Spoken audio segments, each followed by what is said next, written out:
Today we're reading from The Hound of Distributism, a solution for our social and economic crisis. We'll be reading an essay by Phillip Blond called The Participative Economy. It begins with a quote. G.K. Chesterton said, "Politicians will not make a land fit for heroes to live in.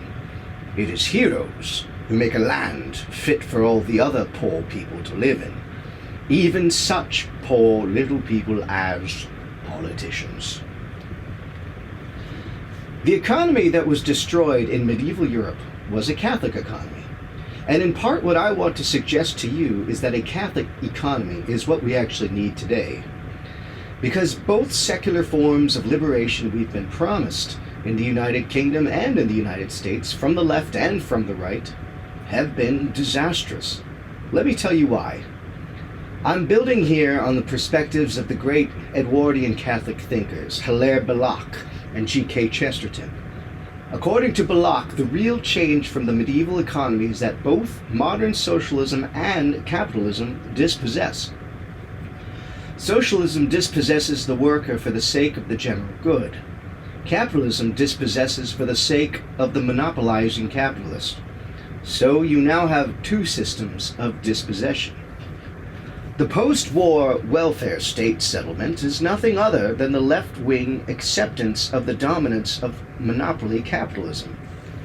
In Belloc's The Servile State, he talks about how people who think themselves radical have accepted welfarism, pursued by the state, as a means to buy off their legitimate demands for a share of the wealth. So in Belloc's thesis, what you have on the left is a commitment to a servile relationship via welfare, and on the right, you have a commitment to monopoly accrual. And indeed, you could probably argue that this is true of Keynes. This collusion between left and right has in fact been mirrored in our own day. What we have is the left producing monopolies, transferring them to the right, producing monopolies again. You have state protection of expropriating markets. Therefore, the real task and the real future is to invent a new economic and social model. Part of that must be a civic conservatism. By conservative, I mean the notion of widely distributed property and assets for all, which is a distributist thesis. It could in fact be either a left or right-wing thesis. I also maintain the older liberal critique of neoliberalism, namely that markets have tended to monopolies because the price of entry to them is set so high that you end up with modal monopoly dominance. By modal monopoly, I mean a model of monopoly that extends beyond whether an individual company has undue market influence to the larger question of whether a certain mode or way of doing business constitutes a cartel. For example, the great housing crash is primarily the result of the absorption of all local, regional, and national systems of credit into one form of global credit. The world's financial system lacked the firewalls needed to separate local from national and international capital. Unduly reliant on one source of credit supply, the residential asset market collapsed when this supply was compromised. The housing bubble was just the last and most notable piece of neoliberal speculation to burst. In the meantime, the big banks were dedicated to generating price fluctuations and asset bubbles and then exiting before their demise. This strategy of market manipulation deployed enormous amounts of capital in speculative arbitrage. Just 5 U.S. banks had control of over $4 trillion of assets in 2007. This market was far from the thousands of small investors envisaged by classical free market liberals. So, a civic economy based on local economies, based on widely distributed ownership, in turn based on new models of association and productivity, is really the post-capitalist future. I want to suggest 3 ways to move forward: economic, political, and social. First, we must acknowledge that the whole of our free market economy has been captured by the Chicago School. Because we're only focused within the competition law on price utility as the interpreter of what would be a good outcome, The bigger your company, the cheaper you can deliver goods. So we pursue monopoly in the name of freedom and asset capture in the name of wealth extension. What we have produced as a result from the right is a whole ideology of competition, but no competitors. We've created a condition in which large businesses dominate via a rigged market of rent-seeking capital in an economy that cuts off, for the majority, the path to mobility and prosperity. What do you do for people who aren't that clever, or that well-positioned, or that rich, but who are hard-working? Well, it's permanently low wages for you, and your children, and your children's children. You say you would like to open a store or a business, to have some financial autonomy? Well, we can't have that. The truth is, we can't create a situation in which you could prosper because you can't compete. You can't bully suppliers, you can't cross-subsidize, you can't access the supply chains that are already controlled by the new monopolies, so you can't capture the price utility that those big concerns can, no matter that the corporate model is subsidized by various tax breaks.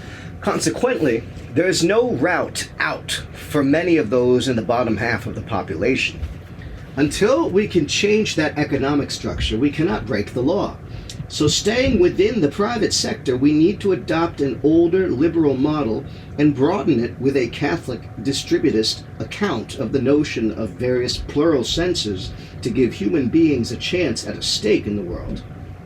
An economy not wedded to a single market model, susceptible to the winds of global finance, could spread wealth throughout the sectors, creating a resilient and plural economy capable of self-sustaining in the face of the collapse of one segment.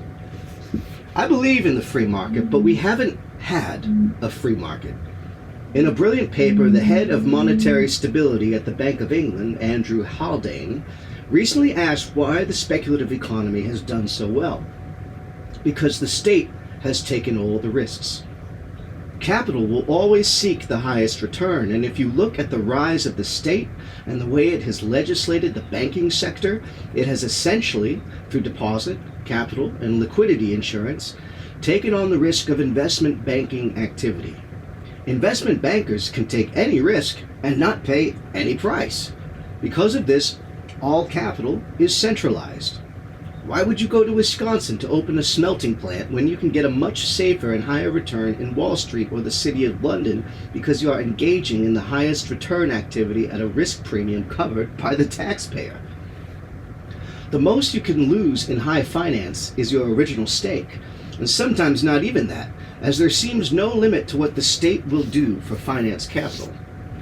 If you add up all the debt in the UK, personal, state, and corporate, it comes to 468% of the gross domestic product.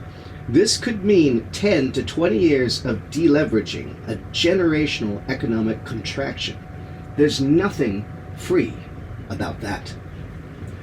Along with the private sector being captured by big capital, the public sector has been captured by the big state. The public sector should be broken up, not privatized out so that big money interests could essentially gain the difference between the wages of those in the public sector and the wages they're prepared to pay, but turned into an employee-owned co-ops. Let's have worker buyouts instead of multi-leveraged management buyouts that game both stockholders and workers. Let them delayer and demanagerialize their own professions, and let them have a stake and deliver the service they've always wanted. In terms of public assistance, I argue for a power of budgetary capture. Millions of welfare dollars are spent, yet all that ever does is make recipients passive. Ordinary people, recipients of public largesse, can't in any way create the associations and culture that can be part of their own renewal. So why not allow citizens groups to take over government budgets and run them for themselves? Imagine women bonding together because they don't want to see their children fall into crime and degradation. And giving these people power over their own communities with the public money that has been subsidizing rather than transforming their lives, we will be giving the poor capital. And if they can gain access to the market, they might really create the free economy that everyone has been claiming, but no one has been delivering. Then we'll have a situation in which the state won't regulate the small and the intermediate out of existence, a situation in which people can genuinely compete. In the political realm, we have to admit that democracy doesn't work particularly well, mainly because it's hugely centralized and substantially captured by vested interests.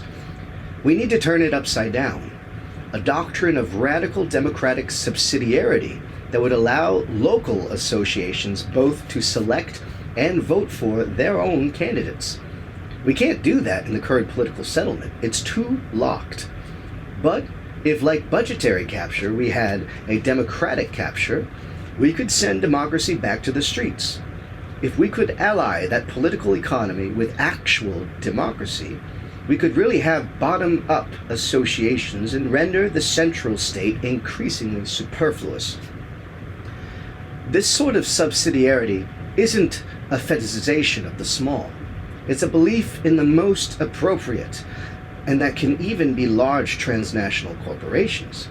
I don't, for example, believe in a localized nuclear industry. In addition, there will always be a role for the state as a kind of ultimate guild or virtue culture that can step in when things go wrong. In that view, it's not Robert Nozick's night watchman state, nor is it the centralized state of the Fabian socialists. The state becomes a facilitator of the sort of outcome it wants, but it has to be agnostic as to how people realize that outcome. And only if the outcome isn't being realized, for instance, if poor people aren't being educated, should it step in. Finally, the real recovery has to come in civil society itself. Society should be what rules, what regulates, what is sovereign. Both the state and the market must be subservient to renewed civil association. This requires a restoration of social conservatism that recognizes the claim of the common good over the free agency of the individual. Rather than being a reactionary force that makes war on minorities or vilifies one-parent families, it should, for example, promote the understanding of the family as a feminist institution that, because of its reciprocity and mutuality, liberates both men and women to pursue the ends that most of them want, which is human flourishing and children. It should also reach beyond the family to restore the social square. Placing people in relational matrices recreates, for those who don't have a nuclear family, the possibility of a civic and extended one. In Britain, there's a part of Birmingham called Castle Vale that has had no government money. But they drove from their streets the drug dealers, the prostitutes, and the criminals. They took complete control of their area purely through social capital and self-organization, and all the indices of crime and violence dropped to rates unseen by any sort of state action. By having that social capital, they were able to capture political and economic power. This is the essence of the Western liberal tradition, the rise of association, a state that isn't dictated by the oligopolies of the market and the central government. The task of a radical conservative politics is to recover this, the middle life of civil society. Villages should run villages, cities, and neighborhoods their own streets and parks. Additionally, and most importantly, a transformative conservatism must take on the rampant individualism of the self-serving libertarian. Not least because an individualism that undermines all social goods by denying a virtue-binding code and moral belief is not a conservative philosophy. On the contrary, extreme individualism is a leftist construct and should be recognized and abandoned as such. The future is there to be gained for both us in the United Kingdom and for Americans. It is the politics of the middle, the life of the civic, and the empowerment of the ordinary. It is to be hoped that a radical conservatism embraces this opportunity and creates and facilitates this future for us all. Free association and a self-organizing citizenry producing the norms and the universals that alone license a civic state, a plural society, and a participative economy. Thus ends today's reading from The Hound of Distributism, a solution for our social and economic crisis. That essay was titled The Participative Economy by Phillip Blond. And Phillip Blond is an internationally recognized political thinker and social and economic commentator. He is the director and founder of the award-winning public policy think tank Res Publica, and author of Red Tory, How Left and Right Have Broken Britain and How We Can Fix It, which sought to redefine the center ground of British politics around the ideas of civil association, mutual ownership, and social enterprise. His ideas have influenced the agenda around the big society and have helped him to redefine British politics.